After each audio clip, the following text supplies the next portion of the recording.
ఇదైతో మనం కొండపాటి పుల్లారావు గారు, వైఎస్ఆర్సీపీ పవన్ కళ్యాణ్ గారు బీజేపీని మోసం చేసి తెలుగుదేశం పార్టీతో చేతులు కలిపారని వైఎస్ఆర్సీపీ వాళ్ళ స్థాయి కంటే మించి ప్రచారం అనేది కొనసాగిస్తున్నారు. ఏంటి దీనిపైన మీరు ఎట్లా క్లారిటీ ఇస్తారు? ప్రస్తుతం ఉన్నటువంటి ఆంధ్రప్రదేశ్లో ప్రభుత్వ మార్పు, వ్యతిరేక ఓట్ బ్యాంక్ చీలకుండా ఉండేందుకు జనసేన తీసుకున్నటువంటి నిర్ణయం ప్రజలు హర్షిస్తున్నటువంటి అంశం. ఎట్లా స్పందిస్తారు దీనిపైన? ఎవరు ఇష్టం వచ్చిన అలయన్స్ వాళ్ళతో పెట్టుకుంటారు. ఎస్, తప్పేం లేదు. కమ్యూనిస్ట్ పార్టీ తెలంగాణలో ఫస్ట్ కేసీఆర్ దగ్గరికి వెళ్ళారు. ఆఖరిని ఆయన పొమ్మంటే వెళ్ళి కాంగ్రెస్ పార్టీతో వెళ్ళారు. అది ఒప్పుకోకపోతే అది నీ అలయన్స్ నీది, వాళ్ళ అలయన్స్ అయింది. ఇలా చేయకూడదు, అలా చేయకూడదు, ఇది ధర్మం కాదు, క్యారెక్టర్, అది వాళ్ళు ఇష్టం వచ్చి చేస్తారు రాజకీయంలో. ఎవరైతే నరేంద్ర మోడీని ఎక్కువ తిట్టాడో వాళ్ళతో అలయన్సెస్ పెట్టుకుంటా ఉంటాడు. నితీష్ కుమార్తో ఫర్ ఎగ్జాంపుల్. మమతా బెనర్జీ కాంగ్రెస్ పార్టీని ఖతం చేసింది, మళ్ళీ అలయన్స్ అంటుంది. డిఎంకే వాళ్ళతో అలయన్స్ అంటుంది. అది తప్పు. అది తప్పు కదా, అది తప్పు కాదు. ఏదో పవన్ కళ్యాణ్ గారు పెట్టుకుంటున్నాడు వీళ్ళతో, వాళ్ళను మోసం చేశాడు, వీళ్ళు మోసం చేశాడు. ఇది ఏమొస్తుందంటే అది ఏదో భయపడిపోతున్నారని వస్తుంది. పవన్ కళ్యాణ్ గారిని బాగా పెంచింది వైఎస్ఆర్ పార్టీ. బాగా ఆయన మీద ఫోకస్ అయిపోయి ఆయన పెట్టుకుంటాడా అలయన్స్ అంటే పెట్టుకుంటాడు. ఆయన ఇష్టం ఉంటే పెట్టుకుంటాడు, లాభం అంటే పెట్టుకుంటాడు. వాళ్ళిద్దరికీ తర్వాత ఒక మంచి విషయం ఏంటంటే, ఎన్నో సంవత్సరాల బట్టి నేను చూస్తున్నా, మీరు మన మిత్రులు ఎక్కడ ఉంటున్నారో మరి, నాకు పల్లెటూరులో స్థలం కర్మభూమి, ఐఎమ్ రూరల్ బేస్డ్ మ్యాన్, అందరికి తెలుసు. నా జిల్లాలో వెస్ట్ గోదావరి. అక్కడ చూసింది ఏంటంటే చాలా strong rivalry, cost rivalry, hatred నడుస్తూ వస్తుంది. అది కొంచెం తగ్గిపోతుంది. ఆ రైవలరీ, కాస్ట్ రైవలరీ ఉండకూడదు కమ్మాస్ కాపూస్ మధ్యన. ఎందుకంటే జియోగ్రఫీ ప్రకారంగా ఎక్కడైతే కాపూస్ ఉన్నారో అక్కడ కమ్మాస్ ఉన్నారు, ఎక్కడైతే కమ్మాస్ ఉన్నారో అక్కడ కాపూస్ ఉన్నారు. రెడ్లు లేరు కమ్మాస్ ఉన్న దగ్గర, ఎక్సెప్ట్ అనంతపూర్ రెడ్లు లేరు. ఏదో గుంటూరులో ఉన్నారు కొద్దిగా. కాపూస్కి వచ్చిన అది దురదృష్టమో అదృష్టమో అట్లేదు, జియోగ్రఫీ అలాగున్నది. పై కులాలు అందరితో మనకు తగు, అందరితో. గుంటూరులో రెడ్లు ఉన్న చోట కాపులు ఉన్నారు. వెస్టర్న్ ఈస్ట్ గోదావరి, విజయనగరం, శ్రీకాకుళం రాజులు ఉన్నారు, కాపులు ఉన్నారు. చాలా కాపులకి చాలా అన్ఇన్వియబుల్ పొజిషన్, చాలా కష్టమైన పొజిషన్. వాళ్ళు సంఖ్య ఉన్నా అంటారంటే సంఖ్య ఒక మాటగా ఉండరు కదా. So therefore Pawan Kalyan గారు చెప్పిన తప్పేం లేదు. తర్వాత నారా లోకేష్ అందిస్తాడు. అంటే అతను ఏమనాలి, అదే కొంచెం హ్యూమరస్గా చెప్తున్నా, తల ఉంచుకుని చెప్పాలి. ఏదో అతను ఏమన్నా రిట్రాక్ట్ అవుతే డిగ్నిఫైడ్గా చెప్పే విధానం ఉండాలి, హ్యూమిలియేషన్ చేయకూడదు. ఎందుకంటే పవన్ కళ్యాణ్ చాలా డీప్గా మాట్లాడాడు. మొన్న ఇంకో మీటింగ్లో విన్నాను, దట్ 5 సంవత్సరాలు కాదు 10 సంవత్సరాలైనా పొత్తు పెట్టాలి, ఎందుకంటే లేకపోతే సర్వైవల్ ఇస్ వెరీ డిఫికల్ట్ అన్నాడు. సర్వైవల్ అన్నాడు. సో దేఫో చాలా మంది మిత్రులు ఇలా ఫీల్ అవుతున్నారు కాబట్టి ఒక రీజనబుల్ డిట్రాక్షన్ చేసి అలాగనలేదు ఇలాగన్నాను, అది ఏదో అంటాడు అనుకుంటున్నాను నేను. అలా ఫీల్ అవుతే తప్పకుండా డిప్లొమాటిక్గా.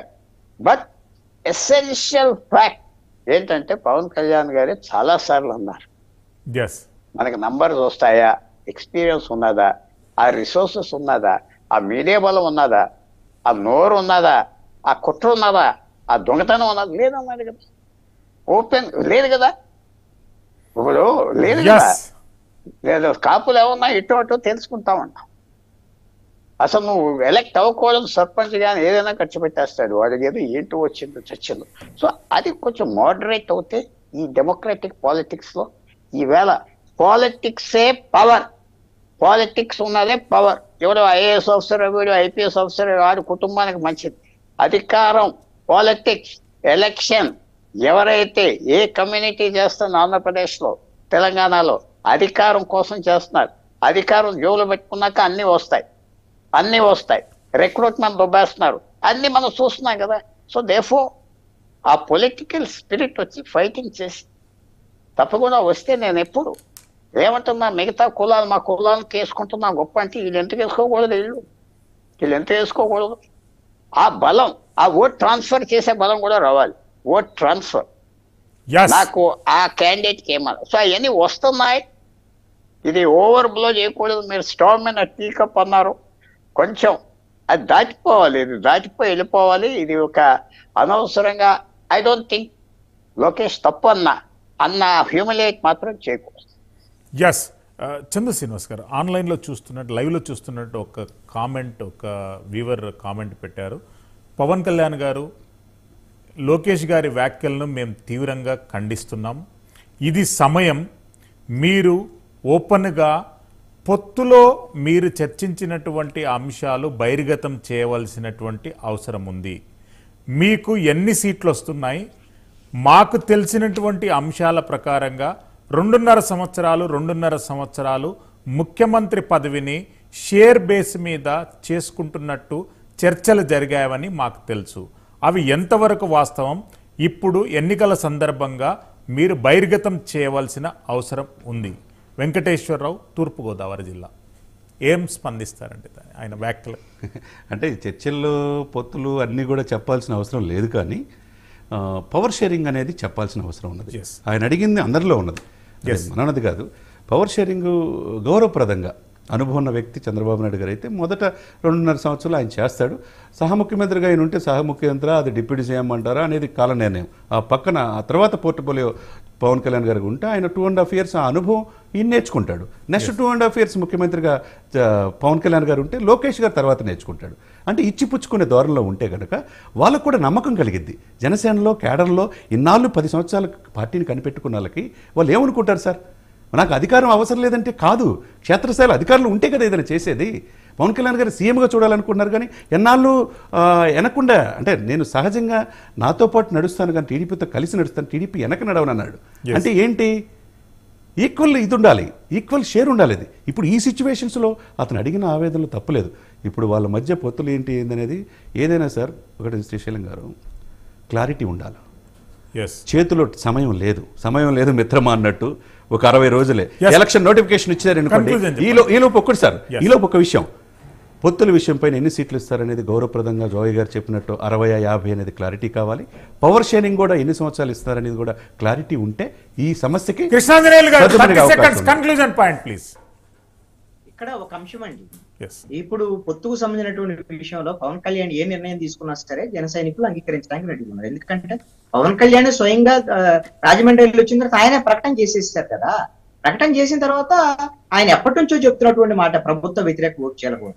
అయితే ఇప్పుడున్నటువంటి పరిస్థితుల్లో జన సైనికుల గౌరవం కోసం, జన సైనికుల ఆకాంక్షల్ని అందుకు అనుగుణంగానే నేను ముందుకెళ్తున్నాను అనేటువంటి ఒక కాన్ఫిడెన్స్ ని అది క్రియేట్ చేయాలి జన సైనికులు. అది పవన్ కళ్యాణ్ యొక్క బాధ్యత. ఇది ఖచ్చితంగా ఇప్పుడు ఆయన వీవర్ అడిగినటువంటి క్వశ్చన్ ఏం కాదండి, అది జన సైనికులు అందరిలో ఉన్నటువంటి ప్రశ్నే.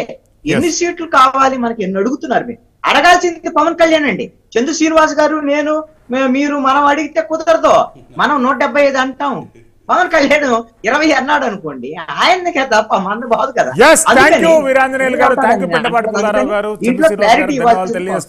ఏది ఏమైనా కానీ లోకేష్ గారు చేసినటువంటి వ్యాఖ్యలు రాజకీయంగా దుమారం లేపుతున్నాయి. జన సైనికులు జీర్ణించుకోలేనటువంటి పరిస్థితిలో ఉన్నారు.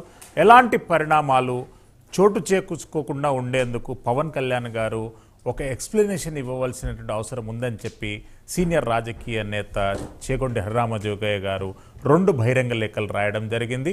వాటిపైన పవన్ కళ్యాణ్ గారు ఎట్లా స్పందిస్తారో వేచి చూడవలసిన అవసరం ఉంది. ప్రైమ్ 9 న్యూస్ ప్రైమ్ 10 డిబేట్లో పాల్గొన్న వక్తలందరికీ ధన్యవాదాలు తెలియజేస్తున్నాం. Keep watching prime 9 news. Silveri Srisailam for prime 9 news.